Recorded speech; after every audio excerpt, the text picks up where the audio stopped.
जय हिंद dear student, force defence academy में आप सबका स्वागत है। हमारा एनडीए प्रीवियस ईयर एनालिसिस जो चल रहा था हमारा, जिस पे हम प्रीवियस ईयर के क्वेश्चन को डिस्कस कर रहे थे बच्चों, उसी पर हम आगे पहुंच चुके हैं। और आज हम स्टार्ट करेंगे पेपर 2019 का जो पेपर आया था, पेपर फर्स्ट, उस पर डिस्कस करेंगे और देखेंगे कि किस लेवल के क्वेश्चन पूछे गए और किस वैरायटी के क्वेश्चन पूछे गए हैं। तो चलिए बच्चों स्टार्ट करते हैं। ठीक है, देखिए स्टार्ट करते हैं क्वेश्चन नंबर फर्स्ट से। क्वेश्चन नंबर फर्स्ट क्या लिखा है बच्चों कि what is the nth terms of the sequence 25 minus 125 625 minus 3125। इसका हमको क्या करना बच्चों, इसका nth टर्म्स निकालना है। आप अगर ध्यान से देखेंगे तो ये जो भी चल रहा है बच्चों, ये एक प्रकार की जीपी फॉर्म हो रही है। ठीक है, ये जो है वो जीपी फॉर्म हो रही है। बट ये इसको अगर आप जीपी वाले फार्मूले से अप्लाई करेंगे कुछ इस तरीके से कि अगर इसमें आपको nth टर्म्स निकालनी बच्चों और आप tn वाला फार्मूला अप्लाई करेंगे ar to the power n-1, तब भी आप इसको सॉल्व कर सकते हैं बच्चों। अदरवाइज आप ऐसा भी कर सकते हैं कि जैसे ये पहली टर्म लिखी है बच्चों, जीपी की ये पहली टर्म है, पहली टर्म मतलब t1 और वो कितना लिखा है आपके सामने 25। और ये जो ऑप्शन दिए हैं वो भी आपके क्या है, tn टर्म्स दिए हैं। तो आप चाहे तो ऑप्शन से भी सॉल्व कर सकते हैं और आप चाहे तो डायरेक्टली फार्मूला भी अप्लाई कर सकते हैं। तो जिससे का आपका मन करे आप वो कर सकते हो। चलिए मैं फार्मूले से अप्लाई कर देता हूँ।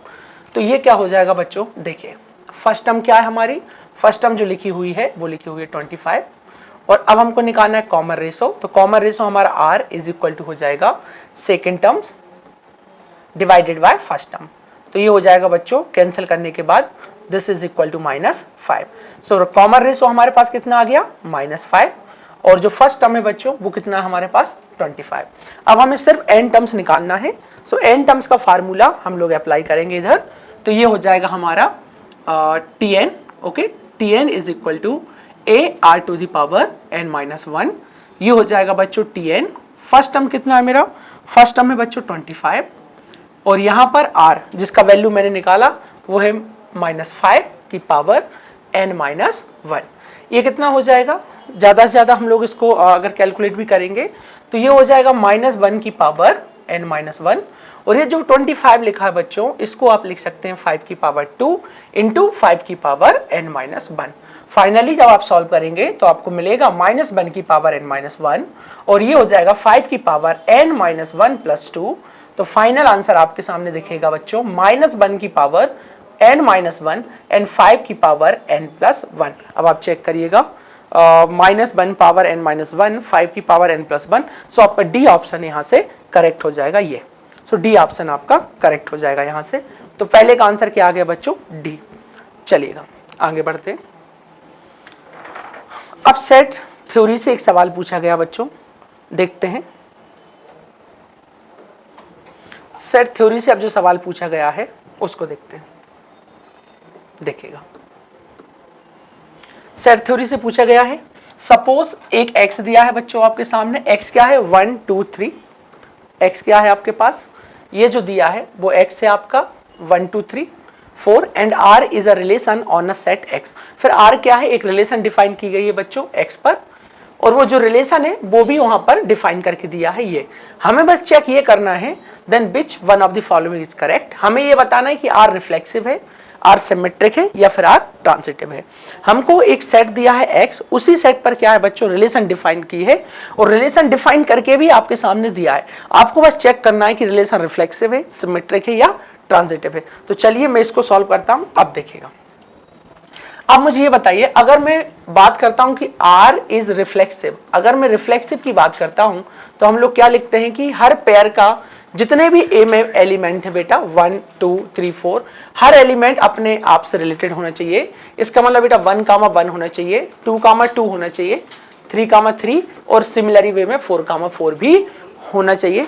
जरा देखिएगा आप यहाँ पर, जब आप इस रिलेशन में देखेंगे तो आप पाएंगे कि 1,1 है, 1,1 है, 2,2 है, 3,3 है, पर 4,4 नहीं है। इसका मतलब ये हुआ बेटा कि ये जो रिलेशन दी है वो रिफ्लेक्सिव नहीं है। सो r इज नाइदर रिफ्लेक्सिव, ये वाला ऑप्शन भी हो सकता है बच्चों। और बाकी इसमें देखो रिफ्लेक्सिव बोला है तो ये तो हो नहीं सकता, और नॉट रिफ्लेक्सिव, हाँ ठीक है रिफ्लेक्सिव नहीं है। अभी आपको क्या चेक करना है बच्चों, इसके बाद आपको चेक करना है सिमेट्रिक। तो सिमेट्रिक में क्या है आप वो देखिए, 1 2 2 3 3, 1 की 2 से है बच्चों, यहाँ देखो 1 की रिलेशन किससे दी है 2 से, क्या 2 की 1 से है, बिल्कुल 2 की 1 से है। अच्छा फिर 2 की 3 से है, अगर आपके पास ये 2,3 वाला पेयर है तो फिर आपके लिए 3,2 वाला पेयर होना जरूरी था, बट ये वाला पेयर नहीं है। 2 का रिलेशन 3 से तो है, रिलेशन में 2,3 आपस में रिलेटेड है, बट 3, इसके हिसाब से क्या होना चाहिए बच्चों, 3,2 का होना पेयर जरूरी है, पर ये वाला पेयर इसमें नहीं है, तो ये रिफ्लेक्सिव भी नहीं है। सॉरी 2,3 इसमें है तो 3, अच्छा ओके ये रहा 3,2 इधर है बेटा, ये देखिए 3,2 इधर लिखा है। अगर 3,2 इधर लिखा तो ये क्या हो गया बेटा, फिर सिमेट्रिक हो गया है। ठीक है, इसको हमने क्या बोल दिया, सिमेट्रिक। तो ये हो गया हमारा सिमेट्रिक, सिमेट्रिक तो हो गया। अभी हमको क्या करना है, अब देखना हमको ट्रांजिटिव। अगर आपको ट्रांजिटिव देखना है तो ट्रांजिटिव के लिए आपको क्या करना पड़ेगा, देखिए ये 1 1 है, यहाँ 2 2 है, 3 3 है, अच्छा 1 2 है। देखिएगा 1 की रिलेशन किससे है बेटा, 1 की पेयर 2 के साथ है, और 2 का पेयर किसके साथ है बच्चों, 2 का पेयर 1 के साथ है। तो ट्रांजिटिव के लिए 1 का पेयर 1 के साथ होना चाहिए, जो ऑलरेडी यहाँ गिवन है कि 1 का पेयर 1 के साथ है। अब अगला अगर पेयर चला जाए बेटा तो देखो 2 का पेयर किसके साथ हुआ, 3 के साथ, और 3 का पेयर किसके साथ हो गया बच्चों, 2 के साथ। ठीक है, तो ये क्या हो जाएगा, 2 का 3 से, देखो 2 का 3 से और 3 का 2 से, 2 का 2 से के साथ होना चाहिए, तो 2 का 2 के साथ है। चलिएगा अब आगे बढ़ते हैं। अगर देखा जाए 1 का किसके साथ है बेटा, 1 के साथ, देखो यहाँ 1 का 1 के, देखो 1 का किसके साथ है, 2 के साथ, 2 का किसके साथ है, 1 के साथ, तो वो भी हमारे यहाँ प्रेजेंट है। अब देखिए 2 का अगर 1 के साथ है बेटा तो 1 का देखना पड़ेगा 1 के साथ, देखो 1 का अगला किसके साथ हो गया, 2 के साथ, तो 1 का भी है। आगे बढ़ते हैं, और ऐसा पेयर इसमें देखो आपके आंसर, तो हमारे हिसाब से क्या हो गया है कि सिमेट्रिक, रिफ्लेक्सिव नहीं है बेटा, प्लस ये रिफ्लेक्सिव नहीं है बट सिमेट्रिक है। ठीक है, अब देखो यहाँ कहाँ लिखा है, R is reflexive and symmetric but not transitive. R is symmetric, देखो ट्रांजिटिव तो है नहीं है, तो ये वाला ऑप्शन हो जाएगा बेटा आपका फर्स्ट। तो इसका आंसर क्या हो जाएगा, इसका आंसर बनेगा फर्स्ट, तो पहला आंसर आपका करेक्ट हो जाएगा। चलिएगा आगे बढ़ते हैं। अब देखिए फिर से एक रिलेशन से पूछा गया सवाल है बच्चों, फिर से रिलेशन से पूछा है कि relation R defined on the set of natural numbers S. कैसे डिफाइन है बेटा, कि कोई एलिमेंट x, y रिलेटेड होगा, x, y आपस में रिलेटेड होगा, कब, जब x² माइनस 4x और इधर हो जाएगा +3y² इज इक्वल टू 0 होगा। तो आपको ये बताना है कि विच of the following is correct, बताना है कि ये जो रिलेशन डिफाइन है बच्चों किस पे, जो x होगा y होगा वो बिलोंग करेगा सेट ऑफ नेचुरल नंबर को। तो ये रिलेशन जो डिफाइन है सेट ऑफ नेचुरल नंबर पे, आपको बताना है कि इनमें से ये रिलेशन कौन सी है। तो देखिए बेटा अगर मैं रिफ्लेक्सिविटी पे जाता हूं तो x related to x check करना पड़ता है, तो x रिलेटेड टू x का मतलब क्या हो जाएगा, x² minus 4 into x into by के प्लेस पर भी क्या रखना पड़ेगा बच्चों, x, ये हो जाएगा 3 ऑफ x², इस तरीके से। ठीक है, ये कितना हो जाएगा बेटा, ये हो जाएगा 4x² माइनस 4x² और वापस से ये जब शून्य हो जाएगा 0 हो जाएगा। इसका मतलब हमने देखना ये x y आपस में कब रिलेटेड होते बच्चों, जब x और y का इस रिलेशन में वैल्यू पुट करते और आंसर क्या आ जाता है 0। तो देखो आंसर क्या आ गया 0। इसका मतलब ये कब आया, तब आया जब मैंने x को x के साथ रिलेट किया। इसका मतलब ये फंक्शन, इसका मतलब ये रिलेशन जो है वो क्या है, रिफ्लेक्सिव है, तो मैं लिख दूंगा हेंस रिफ्लेक्सिव। ठीक है, अब मैं सिमेट्रिक चेक करूंगा, तो सिमेट्रिक में अगर x रिलेटेड टू y होता है तो हमको बताना रहता है कि y भी रिलेटेड होगा बेटा x से। तो x रिलेटेड टू y का मतलब क्या है, x रिलेटेड टू y का मतलब है x² minus 4x plus 3y² is equal to 0। अब आप अगर इस वाली रिलेशन से इसको लिखेंगे बेटा तो ये हो जाएगा y² minus 4x plus 3x²। इधर देखिए इधर x है बेटा, x² है, पर इधर y² आ गया, यहाँ y² का कोफिशिएंट 3 था, यहाँ x² का कोफिशिएंट 3 हो गया। तो कंडीशन तो ये दी है कि ये वाली कंडीशन हमेशा क्या है बच्चों, 0 के इक्वल है, बट ये 0 हो ये जरूरी नहीं है क्योंकि यहाँ पर कोफिशिएंट चेंज हो गया, तो ये सिमेट्रिक नहीं होगा और सिमिलर वे में ये ट्रांजिटिव भी नहीं होगा। तो सिर्फ एक ही आंसर रहेगा कि R is reflexive, R is reflexive but neither symmetric और not transitive। तो इसका हिसाब से आंसर बनता है बेटा डी वाला, कि आपका आंसर कितना हो जाएगा, डी। चलिएगा अब चलते हैं हम किस पे, हाँ इंटरसेक्शन वाले सवाल पे चलते हैं। देखिए क्या है, सवाल पूछ रहा है आपसे कि ए कोई सेट है बेटा, ए कोई सेट है, जो वहां लिखा हुआ है देखो, ए कोई सेट है जहां पर x बिलोंगिंग टू z है और x³ - 1 इक्वल टू 0 है।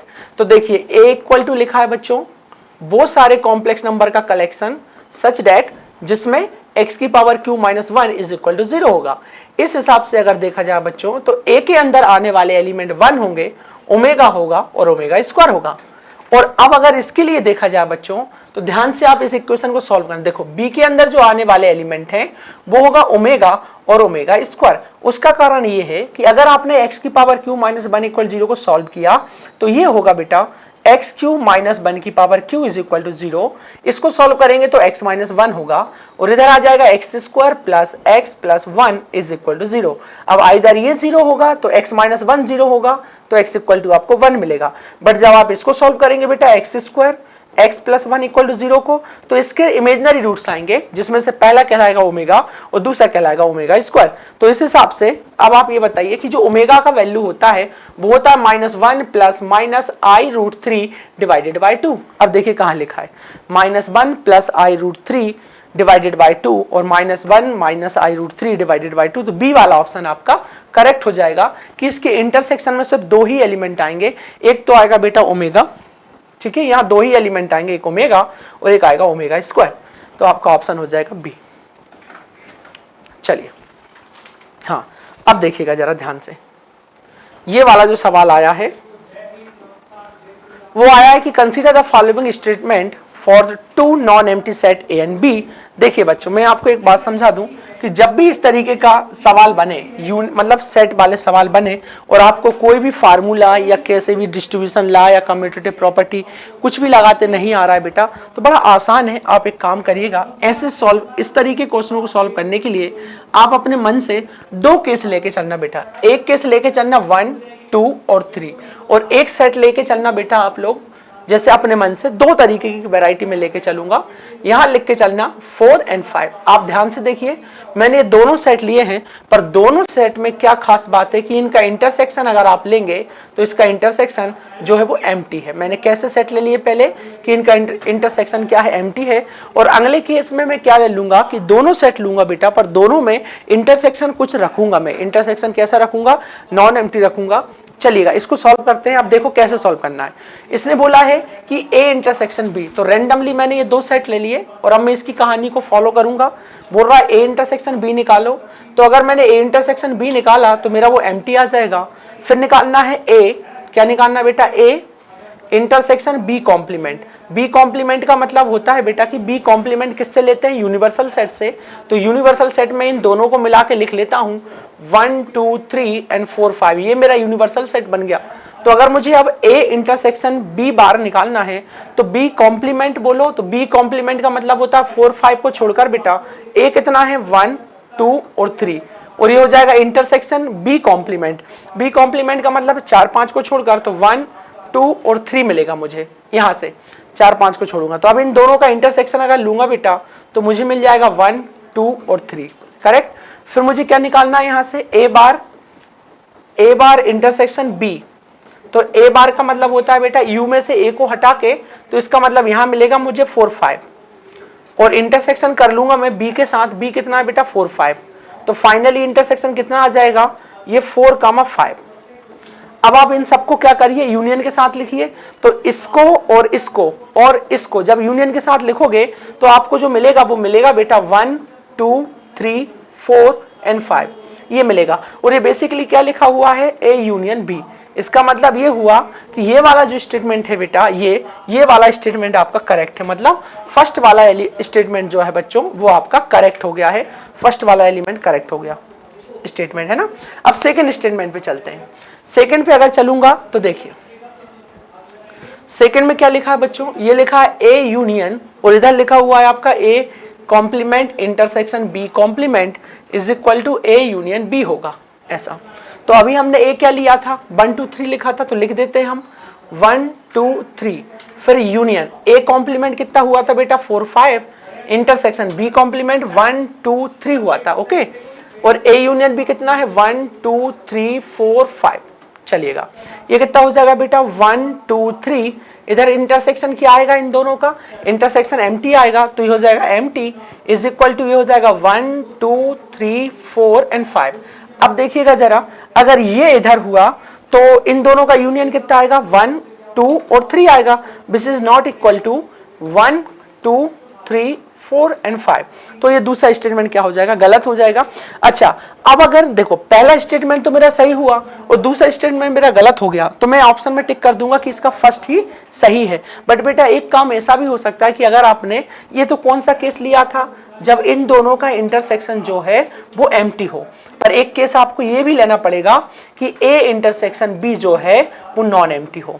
तो मैं इसलिए नहीं कर रहा हूं सॉल्व, क्योंकि एक ही सवाल ने, एक ही केस ने ए इंटरसेक्शन बी अगर एम्प्टी है तो इसी केस ने इस सेकेंड ऑप्शन को गलत कर दिया है। इसका मतलब मैं ये वाला जो केस था नॉन एम्प्टी वाला, जो ए इंटरसेक्शन बी को जब मैं नॉन एम्प्टी लूंगा वो अब मैं सेकेंड ऑप्शन में अप्लाई नहीं करूंगा, इसको सिर्फ मुझे फर्स्ट ऑपरेशन मतलब फर्स्ट स्टेटमेंट के लिए बस यूज करना है। इस हिसाब से आप करके देखेंगे तो आपके सामने जो आंसर बनेगा वो सिर्फ एक ही आएगा कि first answer correct, first only correct होगा स्टेटमेंट, सेकंड करेक्ट नहीं होगा। चलिए, बिल्कुल उसी वे में जब हम इसको सॉल्व करेंगे, उसी वे में जब हम इसको सॉल्व करेंगे तो इस तरीके का सवाल भी आया, देखो बेटा x लिया, ABC लिया, तो इसको भी मैं बिल्कुल उसी वे में सॉल्व करूंगा और आपको भी उसी वे में इसको सॉल्व करना है। क्योंकि देखो ये इतने तरीके के जो स्टेटमेंट आए हैं ना बेटा, इनको हटाने का सिर्फ एक ही तरीका है, क्योंकि हर बार आपके पास मालूम ना ऐसा कोई फार्मूला नहीं होगा कि आप सेट थ्योरी में कोई भी फार्मूला अप्लाई कर पाए। इससे ज्यादा बेहतर होगा कि आप इस तरीके की मेथड यूज करें जिससे कि सभी प्रकार के सवाल सॉल्व हो जाएंगे। Let X be a non-empty set and let ABC be a subset of X. Consider the following statement. तो आपको X कंसीडर करना, आप एक X कंसीडर कर लीजिए। This is 1 2 3 4 and 5, ठीक है। अभी A B C इनके सबसेट हैं, तो A लीजिए आप, A हो जाएगा आपका 1 2 and 3, ठीक है। B लीजिएगा आप कोई भी सेट, दिस इज 3 and 4, और C ले लीजिए आप 1 2, यहाँ से चाहे तो आप एक एलिमेंट हटा दीजिए, थोड़ा इजी हो जाएगा, और यहाँ ले लीजिए 1 2, ये हो जाएगा आपका 3, सॉरी ये हो जाएगा आपका 2 3 and 4, और 5 C ले लीजिए आप 1 2 3 and 5, ठीक है। अब देखिए पहला स्टेटमेंट अगर आप लेके चलेंगे तो वो ये बोल रहा है कि इफ A, जब A कंटेन होगा किसमें, C में, A सबसेट हो जाएगा किसका, C का, तो फिर ये वाला जो स्टेटमेंट होगा वो सही होगा। तो देखिए A सबसेट होगा किसका, C का, प्रॉपर सबसेट होगा, ओके। A का वैल्यू कितना है 1 2, जो कि सबसेट है किसका 1 2 3 5 का। अब देखना, तो अगर ऐसा होता है तो फिर वो बोल रहा है कि A इंटरसेक्शन B निकालिए, तो आप A इंटरसेक्शन B निकालिए, A इंटरसेक्शन B, ठीक है। अब A इंटरसेक्शन B क्या होगा, ये रहा आपका A और ये रहा आपका B, इंटरसेक्शन देखेंगे तो सिर्फ एक ही एलिमेंट दिखाई देगा विच इज 2।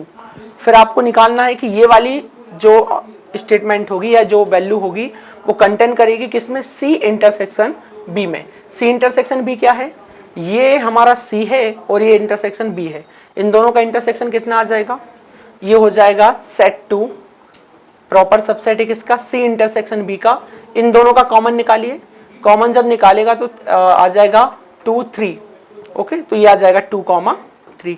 अब देखिएगा ये सिंगलटन सेट है जो कि सबसेट हो गया किसका, 2 3 का, मतलब यहाँ तक का स्टेटमेंट तो बिल्कुल सही है। इसके आगे वाला देखिएगा, आगे वाला क्या लिखा है कि बोल रहा है A यूनियन B फाइंड करिए, तो A यूनियन B कितना हो जाएगा, A यूनियन B, इन दोनों का यूनियन लेंगे आप, आपको मिलेगा 1 2 3 and 4। फिर आपको क्या करना है C यूनियन B, तो C यूनियन B फाइंड करेंगे इन दोनों का, C यूनियन B का, तो ये हो जाएगा 1 2 3 4 5, 1 2 3 and 4 5। अभी क्या करना है कि A union B, so this is A union B subset होगा C यूनियन B का। तो ये देखिए ये वाला जो सेट है 1 2 3 4, ये सबसेट हो गया है, सॉरी प्रॉपर सबसेट हो गया है किसका, 1 2 3 4 and 5 का। तो ये वाला स्टेटमेंट भी आपका सही होगा। सिमिलरी वे में जब आप सॉल्व करेंगे तो ये स्टेटमेंट भी सही है, और इसी वे में इसको सॉल्व करेंगे तो ये भी करेक्ट निकलेगा, और इसको सॉल्व करेंगे सिमिलरी वे से इसी मेथड से तो ये वाला थर्ड वाला स्टेटमेंट भी आपका सही निकलेगा। इस हिसाब से जो आंसर बनेगा आपका वो बन जाएगा डी वाला, कि फर्स्ट सेकेंड एंड थर्ड तीनों स्टेटमेंट जो दिए हैं वो करेक्ट है ना। इस तरीके का प्रोसेस आपको अप्लाई करना है हमेशा। अदरवाइज अगर एनडीए में आपने पेपर दिया तो फिर इस तरीके का क्वेश्चन आप सडनली वहां पर तो नहीं कर पाएंगे सॉल्व, वहां पर तो आपको सोचना पड़ेगा। बट ये प्रोसेस अगर आपको याद रहेगी तो आंसर जरूर आएगा। चलिए 7 पे चलते हैं। हम कुछ भी नहीं कर सकते हैं, सीधा एक क्या लिखा है, एक बी सेट लिखा है, मैट्रिक्स बी है। Then what is the adjoint of B is equal to, आपको इसका एडजॉइंट निकालना है। दूसरा कोई भी तरीका नहीं है, आपको पूरी प्रोसेस से ही जाना पड़ेगा। ये 3 है, 2 है, 0, 2 4 0, इधर हो जाएगा 1 1 0। ठीक है, अभी आपको अगर इसका क्या निकालना है एडजॉइंट, तो सबसे पहले आप इसका क्या निकालेंगे माइनस। तो माइनस निकालिए। माइनस निकालने के लिए आपको यहाँ लेना पड़ेगा M11 M12 M13, ये हो जाएगा M21, ये हो जाएगा M22, ये हो जाएगा M23, इधर हो जाएगा M31 M32 और ये हो जाएगा M33। करेक्ट। अभी आप माइनस निकालिएगा तो M इज इक्वल टू बनेगा M11 first row first column को डिलीट करेंगे तो answer 0, M12 first row second column को तब भी answer 0, M13 first row third column को डिलीट करेंगे तो 2 - 4 तो ये -2 आ जाएगा। 21 मतलब सेकेंड रो फर्स्ट कॉलम ये भी 0, 22 सेकेंड रो सेकेंड कॉलम ये भी 0 and 23 second row third column तो ये हो जाएगा 3 2 1।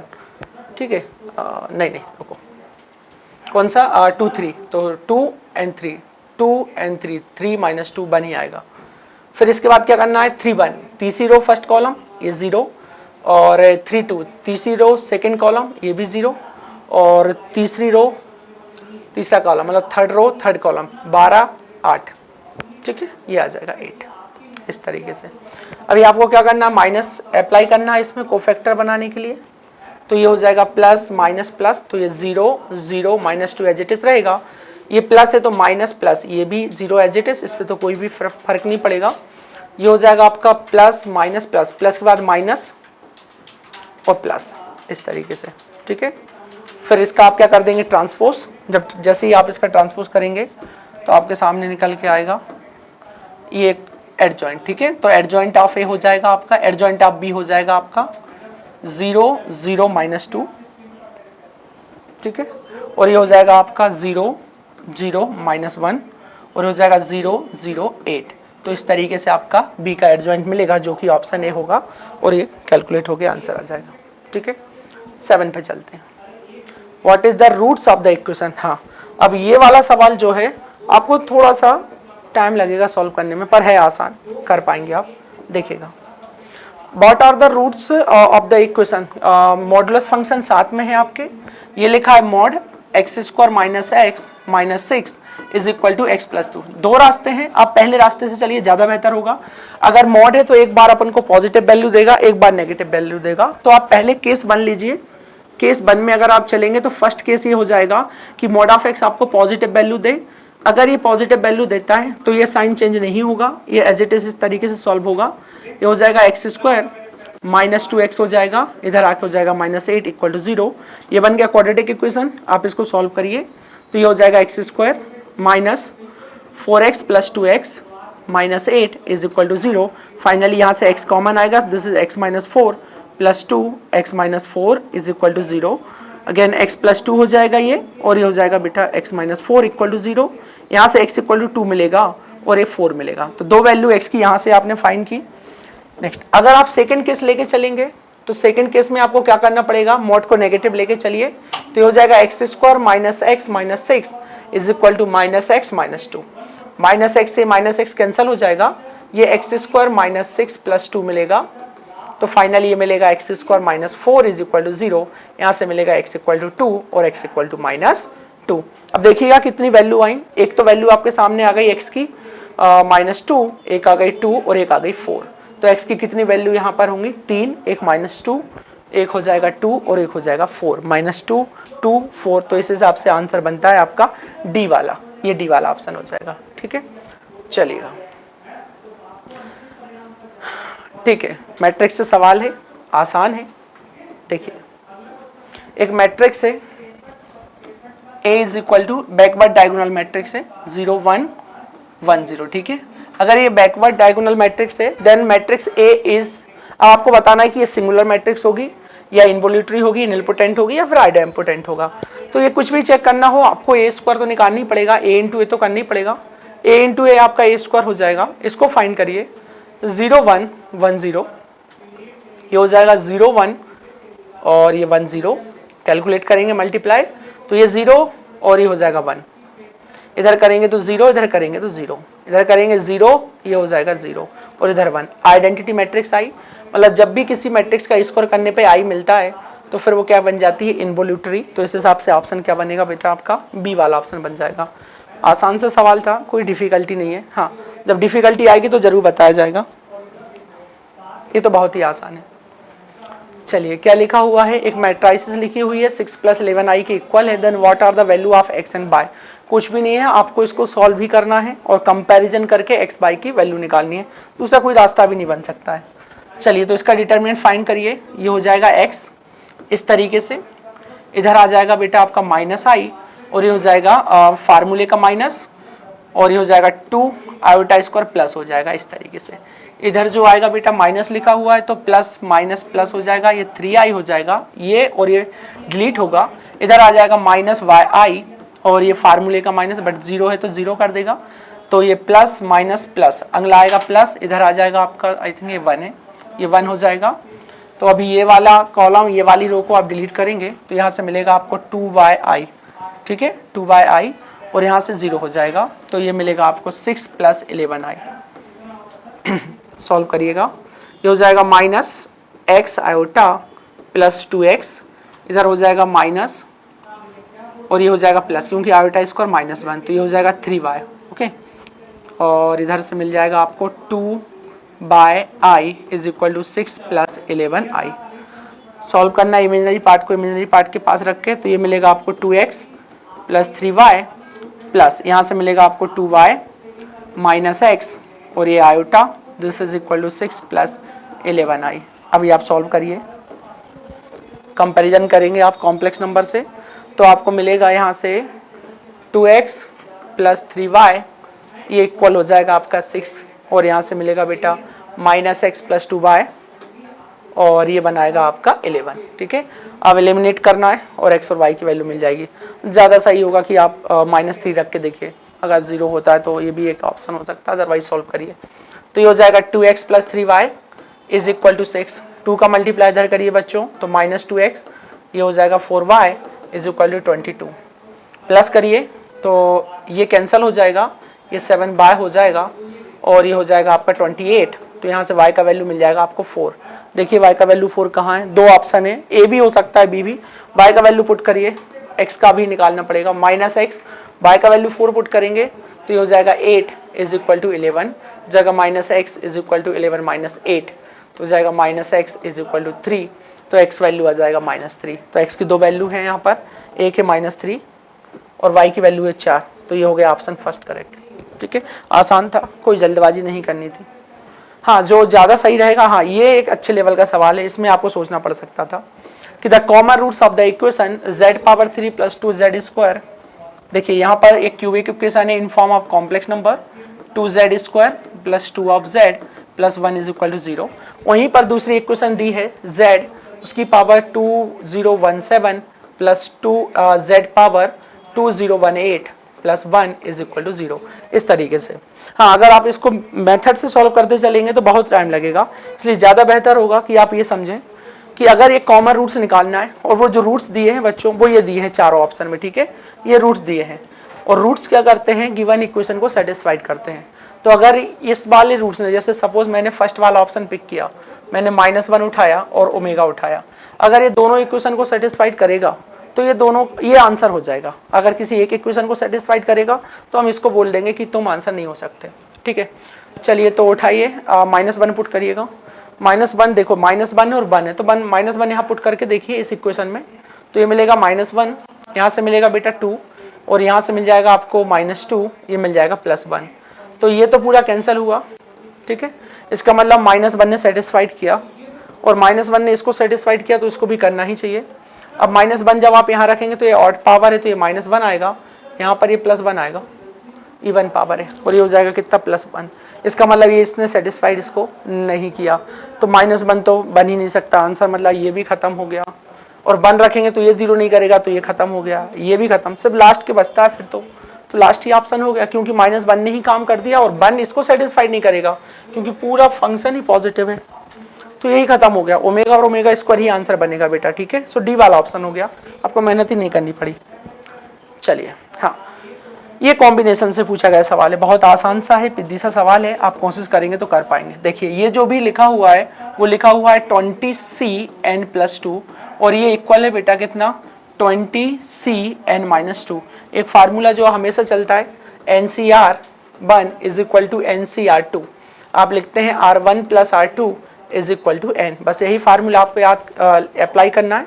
ये N+2 + N-2 = 20 और 2 से 2 कैंसिल हो जाएगा बेटा, तो ये मिलेगा 2n = 20, तो यहाँ से n = आपका निकल के आ जाएगा 10, तो 12वें का आंसर बनेगा B 10। आसान था, आप डील कर पाते हैं।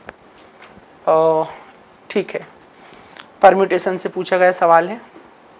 देखिए there are 10 points in a plane, no 3 of these points are straight line. इसका मतलब वो ये बोल रहा है कि कोई भी पॉइंट जो है वो कोलिनियर नहीं है, तो एक प्रॉब्लम तो वैसे भी खत्म हो गई। What is the total number of straight line, total straight line बतानी है that can be formed by joining the point. देखो कितने पॉइंट है, 10, टोटल पॉइंट्स कितने हमारे पास, n = कितना है 10। अभी अगर हमको नंबर एक स्ट्रेट लाइन बनानी है तो इन 10 पॉइंटों में से कोई भी 2 पॉइंट को पिक करेंगे तो हमको एक लाइन मिल जाएगी, ठीक है। इसका मतलब ये कि 10 में से 2 पॉइंटों का सिलेक्शन जितनी बार हम कर पाएंगे उतनी ही स्ट्रेट लाइन बना पाएंगे।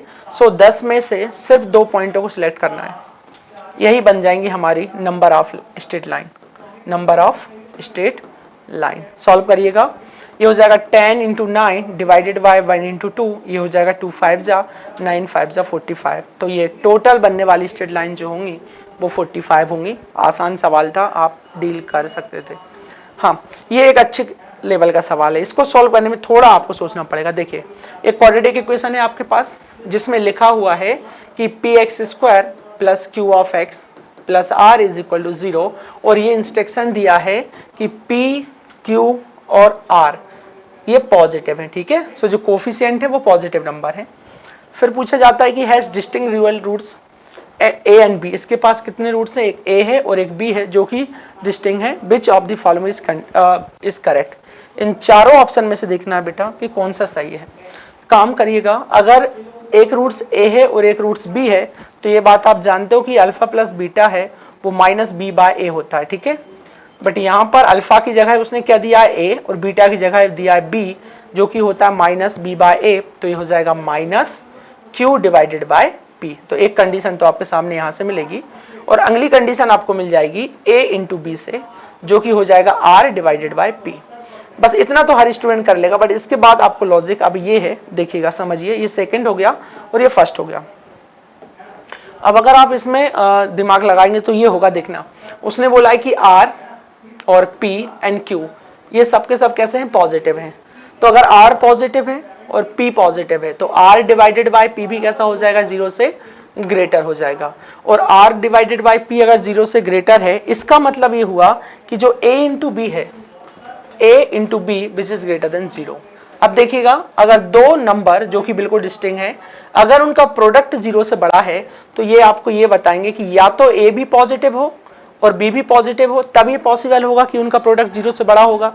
या फिर मैं ऐसा बोलूं कि a नेगेटिव हो और b नेगेटिव हो, तब ये पॉसिबल है। तो दो ही केस में दो नंबर का प्रोडक्ट ग्रेटर देन 0 हो सकता है। एक तो क्या कि a और b बोथ कैसे हो जाएं पॉजिटिव, या फिर a और b क्या हो जाएं, दोनों नेगेटिव हो जाएं। यहाँ से एक रिजल्ट तो ये निकल के आया।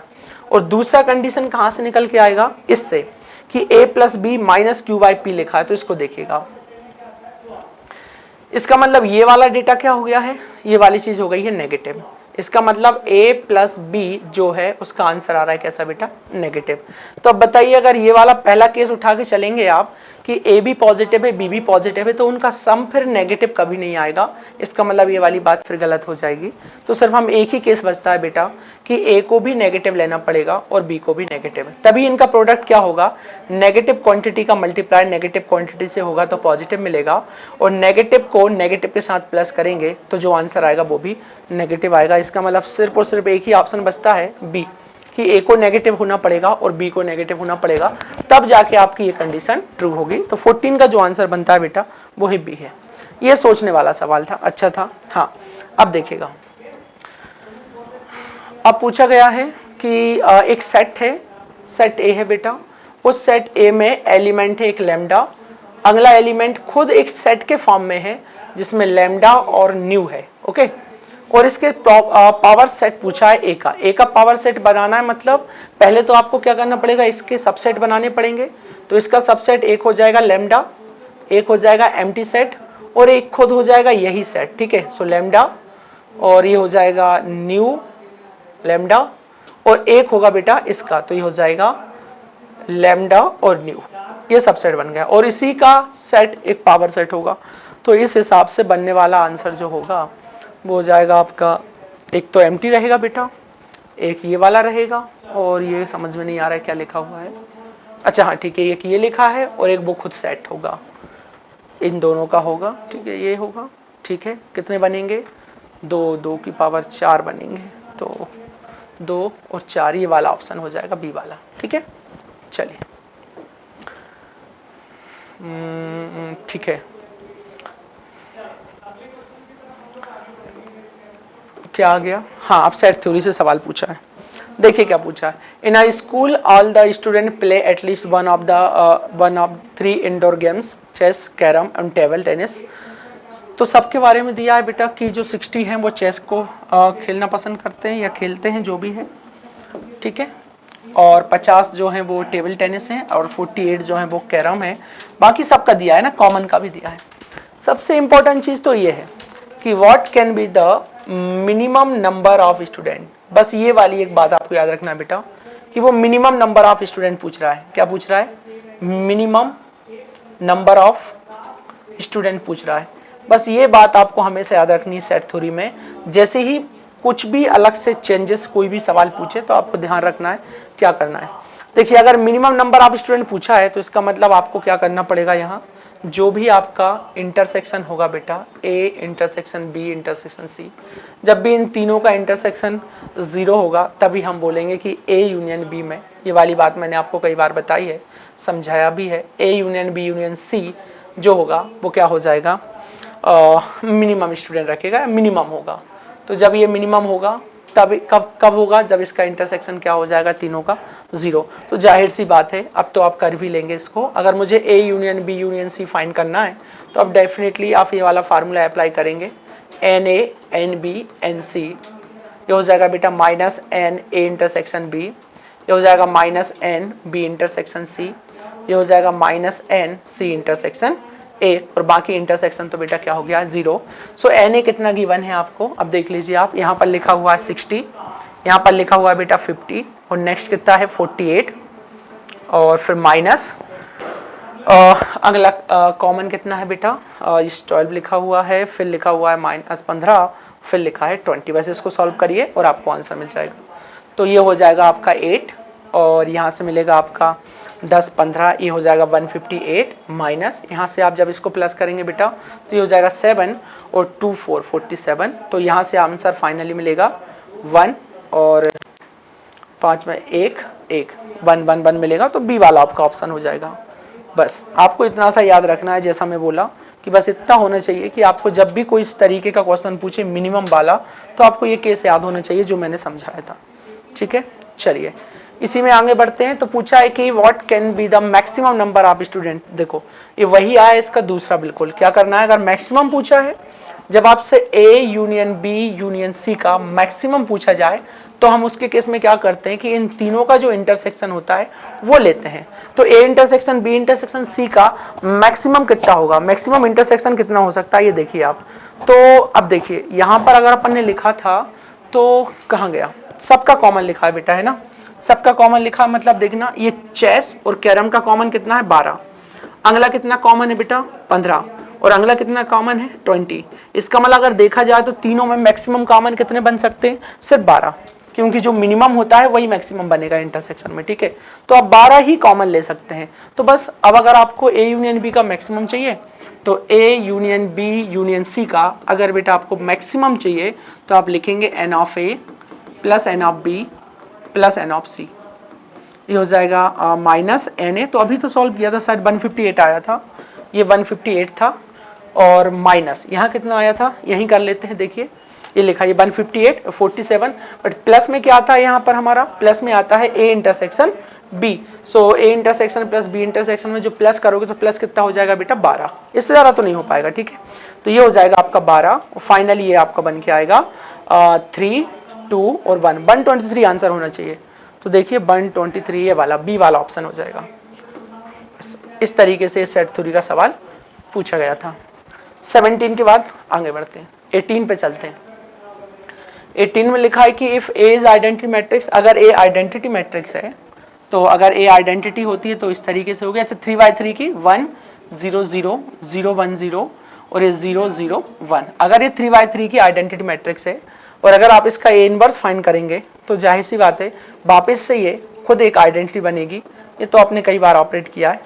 तो ए इनवर्स जो है बेटा वो आज हो गया है ए के बराबर, तो इज इक्वल टू ए। तो 18 का जो आंसर होगा वो बनेगा बी। ठीक है, चलिए